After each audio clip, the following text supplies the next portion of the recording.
Bruce stumbled home just before dawn, barely able to stand. His face wore a sly, satisfied smile, the kind that spoke of a night well spent. His mother Zelda met him with an expression of disappointment and worry. "Look at him," she said, her voice trembling. "Look at the state he's in. Is this what independence looks like? He's 28 years old and he's behaving like a teenager with no sense of responsibility." She wiped away a tear, her frustration evident. To Bruce's dismay, his father Ralph appeared in the hallway as well. He also looked at his son with a mix of disapproval and contempt. "You've been gone for almost 2 days," he said. "You didn't answer your phone. Your mother was beside herself with worry. And you have the nerve to show up here in this state," Ralph demanded. "Well, I do have an apartment, but you changed the lock, so I have to live here. So deal with it." He shrugged and leaned against the wall, crossing his arms. His father took a sharp step toward him, but his wife held him back. "Don't, Ralph," she pleaded, sniffling. "You're not getting anything out of him now. We'll talk to him tonight." Zelda and Ralph sent their son to his room. That evening, as Bruce nursed his hangover, another problem landed on him, making him forget his morning sickness and all his other troubles. "What do you mean, I'm getting married?" Bruce shouted. "Have you forgotten what century this is? You can't force me to marry some mousy girl without my consent." His parents had decided to marry him off to Olivia, the daughter of their friend. She was a beautiful, quiet and kind, but not the type Bruce was attracted to. "I'm not marrying her," he declared. "You don't have a choice," Ralph said calmly. "You can refuse, but you'll face the consequences." "And what consequences might those be?" Bruce asked sarcastically. As the spoiled only child, he didn't believe his parents would punish him seriously. Bruce had always been raised with love, care and wealth. His father's firm was highly profitable, and Bruce, his only son, was handsome and indulged. Ralph had always dreamed that his son would one day take over his business, so he sent Bruce to study in England. But the young man had no intention of giving up his partying lifestyle. When Ralph's old schoolfriend Ben visited with his daughter Olivia, the desperate father was charmed by the young beauty. Soon she got a job in the legal department of Ralph's office. She worked hard and at 25 was already defending the firm's interests in several hearings. Despite her toughness at work, in everyday life she was modest, shy and timid. And one day Zelda came up with the idea of marrying her son to this wonderful girl. Ben had no objections to becoming family. As for Olivia, she was guided by reason, believing that love was unnecessary in the beginning, that simple respect would be enough, and that in time they would get along. "We will disinherit you, cut off your funding, take away your cars and block all your accounts." Ralph listed the consequences of refusal. "The apartment we bought for you will revert to us. So decide. Either you marry Olivia, join the family business and stop your drinking, or you take your bought diploma and go your own way." Bruce was shocked. He hadn't expected this from his parents, and it hadn't been an easy decision for them either. But they were afraid for their son's future, seeing him stuck in endless parties and thinking only of nightlife. Trapped and resentful, Bruce knew he had few options. He was painfully aware that his education, funded entirely by his parents, hadn't made him particularly valuable in his field. With no other choice, he reluctantly agreed to the marriage. The wedding was extravagant, and Zelda was overjoyed with her new daughter-in-law.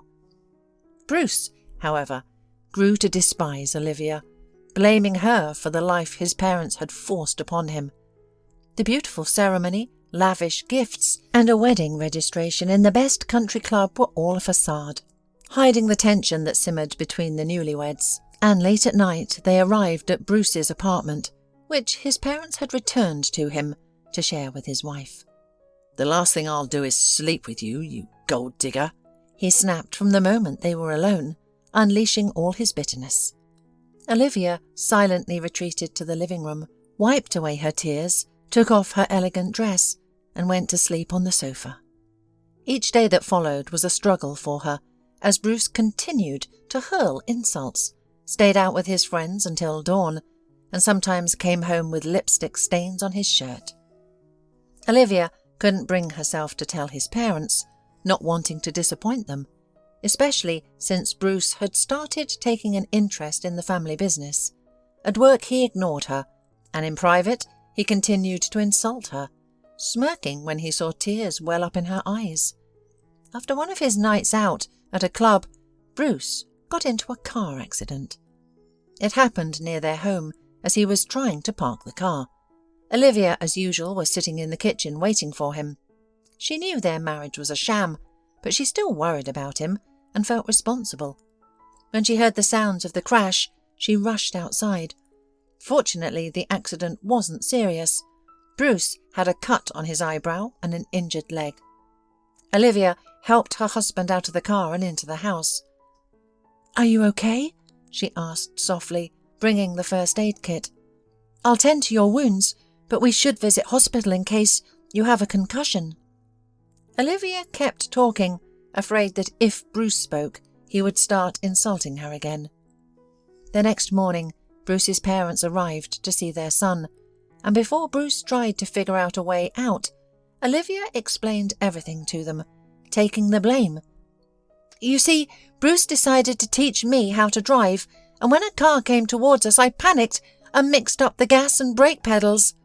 Bruce wasn't wearing his seatbelt, but he made me wear mine, so he got hurt and injured his leg a bit." The new husband was shocked by her act. "Bruce, why teach her to drive on a busy road? She could have gotten hurt too," Zelda scolded her son. "It's really strange. I thought you had a driver's license," Ralph said. "I have a license but very little experience," Olivia briefly explained. After lecturing the couple on their carelessness, the parents left. Ralph asked Bruce to rest and work from home. "Thank you." Bruce dryly thanked Olivia and limped to his room. Olivia prepared lunch and hurried to work, while Bruce, enjoying the meal, noted that his wife was a good cook. He had noticed before that Olivia covered for him, never telling his parents about his escapades and never responding to his insults. "Why do you cover for me? Are you afraid that if my parents find out about my affairs, they'll kick you out too?" Bruce asked when Olivia returned from work. "I'm worried about them, not you or me. I have somewhere to go even without your place," Olivia replied. "I don't want to constantly argue. Please stop. I'm tired from work today." "Why do you even work? My parents adore you. They think I've become a responsible husband thanks to you. Is it because you enjoy living in comfort so much that you're covering for me?" Bruce asked. "As I said, I'm not doing it for you. Your mum and dad are happy that you're working at your father's firm. I don't want them to be disappointed or hurt. They are really good people, and my dad also values them very much," Olivia explained. "And you're terribly selfish and too spoiled, Bruce." "You're just a greedy, envious little nobody," Bruce taunted angrily. "I'll keep hurling insults until you walk out that door on your own."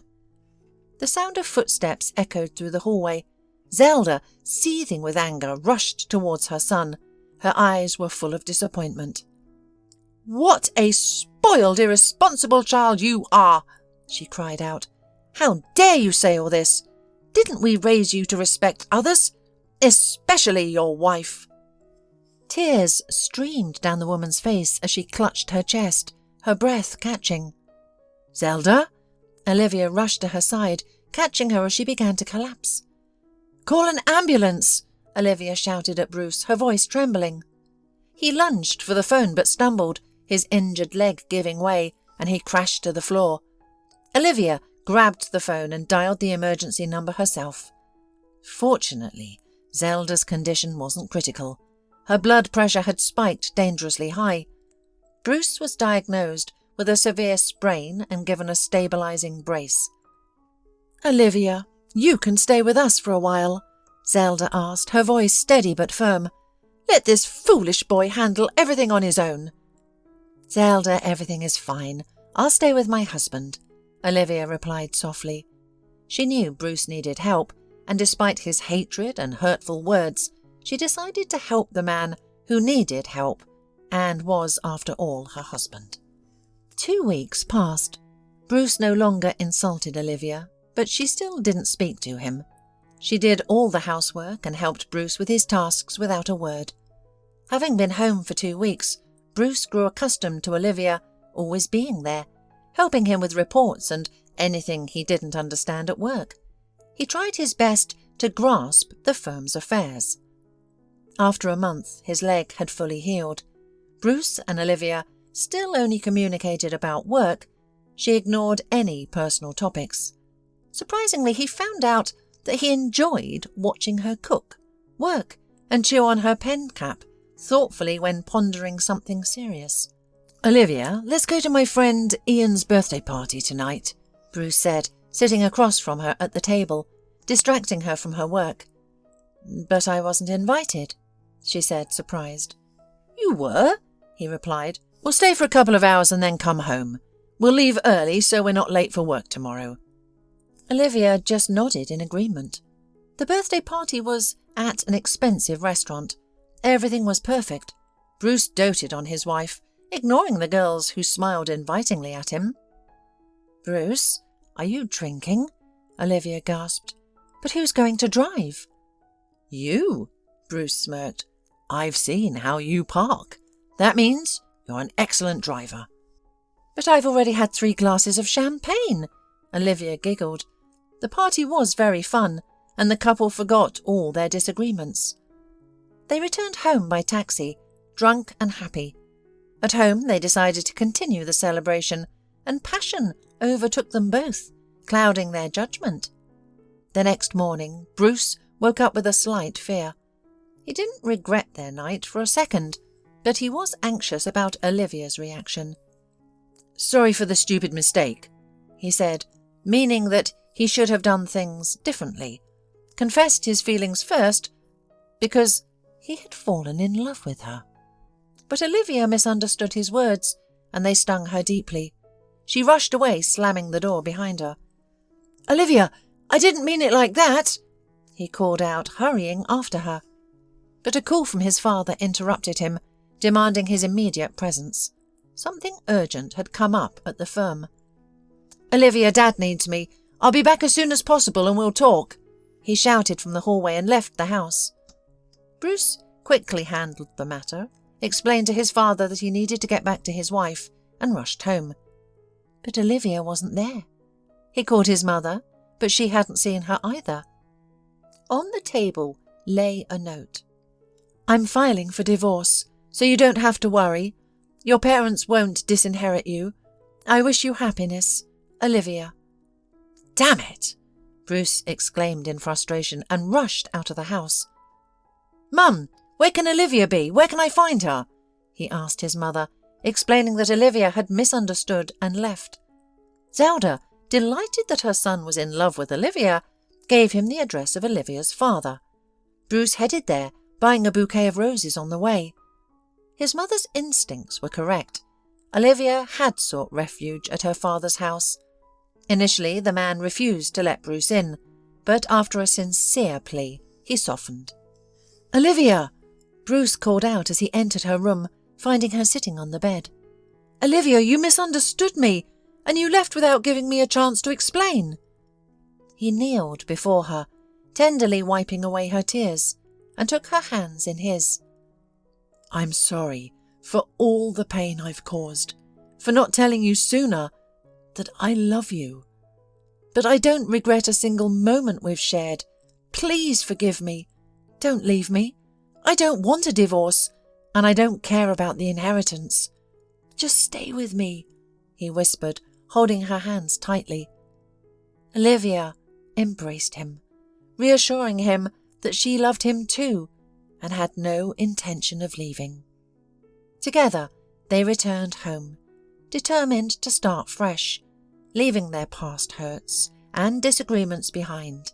Bruce thanked his parents for Olivia, confessing that they had made him the happiest man alive.